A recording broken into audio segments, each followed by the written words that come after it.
Naitwa Atugonza Biraro, mtafiti kutoka TARI ambao ni taasisi ya utafiti wa kilimo Tanzania. Ni mratibu wa mradi ambao unaitwa mradi wa kilimo shadidi au kwa lugha ya Kiingereza tunasema System of Rice Intensification. Mradi huu uko katika halmashauri 6 hasa kwa zao la mpunga, ambazo wilaya hizo ni wilaya ya Bunda, kuna wilaya ya Chalinze, kuna wilaya ya Kilosa, kuna wilaya ya Kilombero, kuna wilaya ya Mbarali na wilaya ya Iringa vijijini, ambao tuna skimu ya Pawaga na Idodi. Kwa mradi huu lengo kuu ni kwamba tunataka kuongeza tija kwenye uzalishaji wa zao la mpunga kwa kueneza elimu ambayo tunasema inatumia maji kidogo, kwamba tunasisitiza matumizi ya maji kidogo lakini na mbegu kidogo, kwa sababu mara nyingi tumekuwa tukisema kwamba shida nyingi kubwa ni kwamba mbegu ni ya ghali, na ukizingatia kwamba vituo vya kuzalisha mbegu viko mbali. Kwa hiyo kwa mkulima akiangalia gharama ya kwenda kufuata mbegu mbali anakuwa anaona haimlipi. Lakini sasa tunaposema kwamba mbegu ni kidogo, kwa mfano kabla mafunzo haya wakulima wengi wenyewe watasema kwamba walikuwa wanatumia zaidi ya kilo 20 mpaka 30 kwa ajili ya kupanda eka moja, na kwa bei ya shilingi 2,500 nakuta anaingia kwenye karibu 60,000 au zaidi. Lakini kwa sasa hivi kwa elimu ambayo tumetoa, ina maana mkulima anaweza akatumia kilo 3 kwa kupanda eka moja. Kilo 3 kwa bei ni kama shilingi 7,500 ambao kila mkulima anaweza. Lakini tunasisitiza matumizi ya maji kidogo. Maji kidogo kwa maana kwamba wakulima watatumia maji kidogo, ina maana hawatakuwa na ugomvi tena na maji, kwa sababu unapoweka maji unaacha mpaka yanashuka, kwa sababu mpunga kawaida huhitaji maji mengi sana kama tulivyozoea. Lakini kwa kilimo hiki tunasisitiza kutumia maji kidogo kwa kulevo mashamba. Kwa hiyo kama wakulima wanatumia maji kidogo, ina maana huu ugomvi wa kugombania maji watu kulala mashambani unakuwa umepungua. Lakini vile vile tunapoongelea matumizi ya mbegu kidogo, ni kwamba tunalenga kwamba kila mmoja aweze kutumia mbegu bora, kwa sababu uwezo wa kununua unakuwepo na mavuno yanakuwa ni mengi. Watatoa shuhuda ambao wameshaanza kulima na kiasi wanachopata.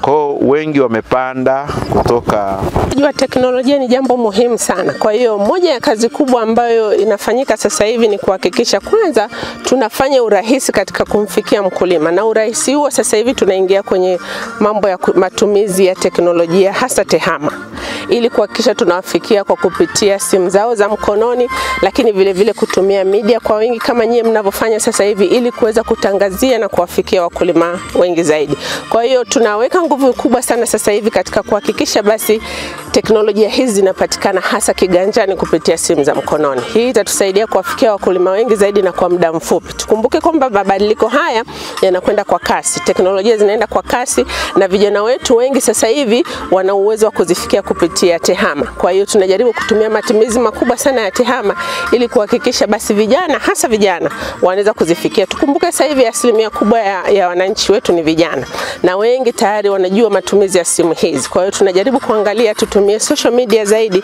ili kuhakikisha tunawafikia wakulima wengi. Chukue fursa hii kuwapongezeni sana kwa kuendelea kuwa wakulima bora ndani ya wilaya yetu. Jipigieni makofi mengi sana. Lakini pongezi hizi kwa wakulima zinatokana na nini? Tunawapongeza wakulima kwa sababu kupitia kilimo wameendelea kufanya nchi yetu ipate chakula wakati wote. Tunawapongeza wakulima kwa sababu kupitia wao tumeendelea kupata fedha za kigeni kwa kuuza chakula nje. Na kupitia wao tumekuwa na uhakika wa huduma bora za chakula katika makazi ya watu wetu. Bila kilimo hakuna maisha. Kwa hiyo wakulima mmekuwa ni nguzo na nyenzo muhimu katika uchumi wa taifa letu, usalama wa watu wetu na uhakika wa maisha yao. Jipigeni makofi mengi sana ndugu wakulima. Sasa leo tumepata nafasi ya kukutana na ndugu zetu wa TARI. TARI wamekuja kuendelea kuonesha kwa vitendo namna ambavyo serikali ya awamu ya 6 imeamua kukitoa kilimo kwenye makaratasi na kukipeleka shambani.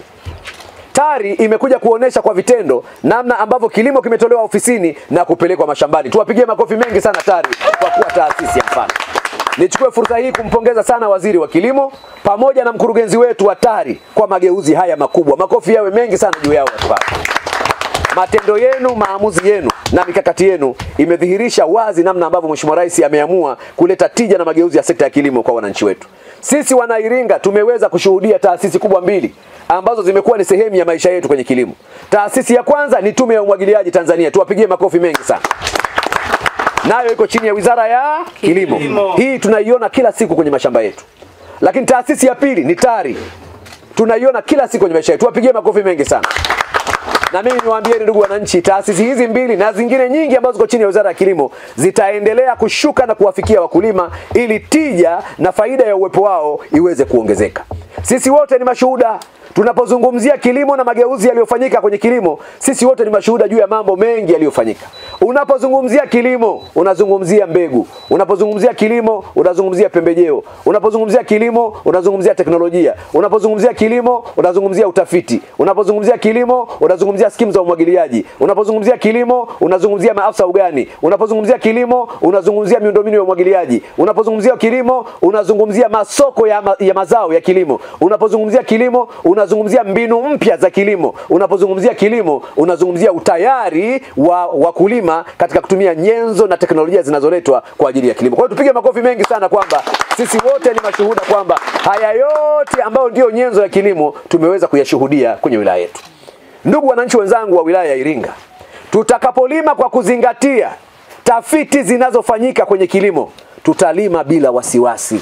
Tutavuna bila wasiwasi. Tutaepukana na maradhi yanayosumbua kilimo, tutaepukana na changamoto zinazoathiri kilimo, lakini tutakuwa na mavuno ya uhakika.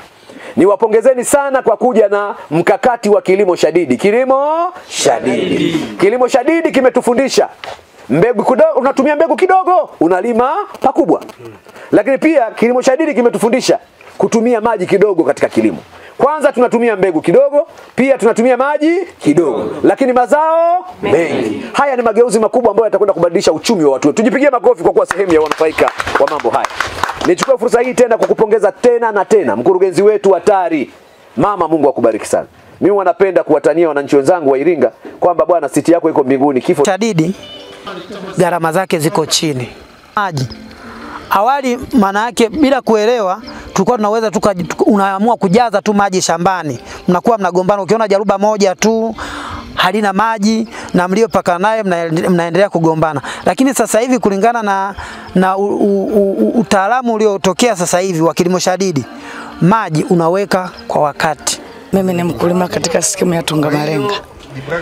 Mradi huu wa shadidi ulichotusaidia kwamba tunatumia mbegu kidogo lakini maji kidogo, lakini pia tunapanda kwa mistari sentimita 25 kwa 25. Lakini pia maji yamekuwa kidogo kwa sababu tunaingiza na kutoa mpaka pakauke ndipo tuanze kuingiza tena maji mengine.